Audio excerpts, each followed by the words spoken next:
this section we are going to discuss about the net gain of ATP. That means ATP, how much ATP will be gained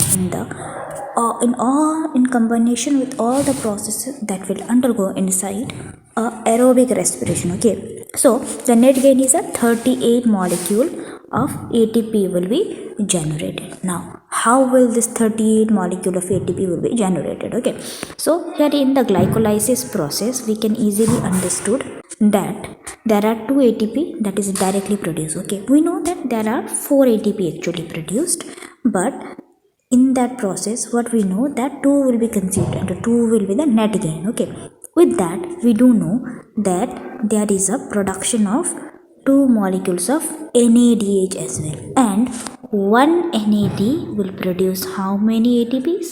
3 ATPs. Okay, so that is why we can see that 2 molecules of NAD will produce 6 molecules of ATP. Okay, now 2 molecules of NADH is also produced during when the pyruvic acid is converted into acetyl coenzyme A, right? This is known as a link reaction. So here we will see that there are 2 molecules of NAD is produced, which simply means that there is a production of 6 molecules of ATP, right?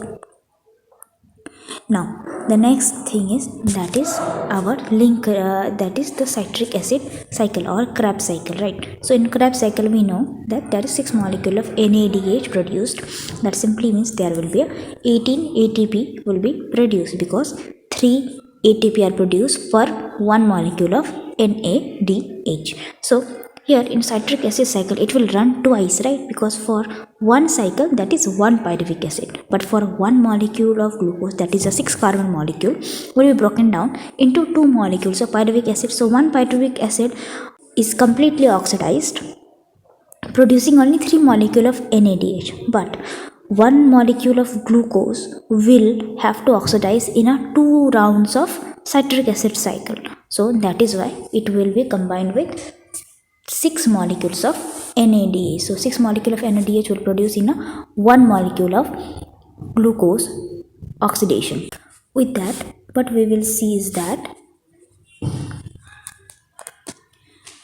2 molecule of FAD are also produced. That means 4 ATP will be produced, and then 2 molecule of GTP is also produced. That simply means that we will have a 2 ATP, right? So the total amount will now increase to 38 ATPs. Okay, so but there is one catch that we need to understand. Okay, and that is that in eukaryotic cells, 2 molecules of ATP are spent for transporting the 2 molecules of NADH formed during glycolysis to the mitochondria. Hence the net gain is 36 molecules. Okay, that simply means, okay, when there is a cell, so there is mitochondria.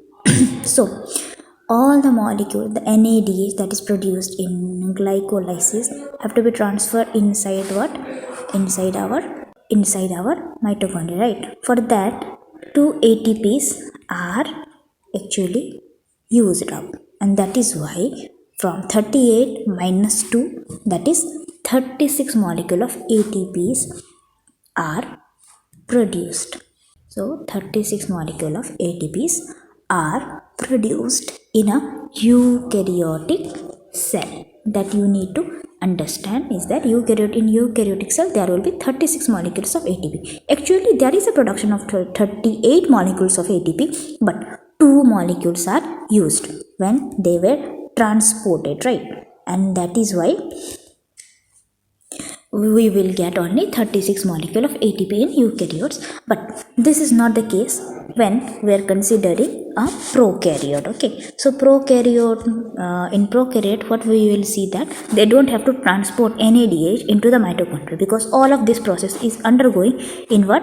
The cytoplasm. Okay, that is the reason. So I hope this topic is clear to every one of you. Thank you so much.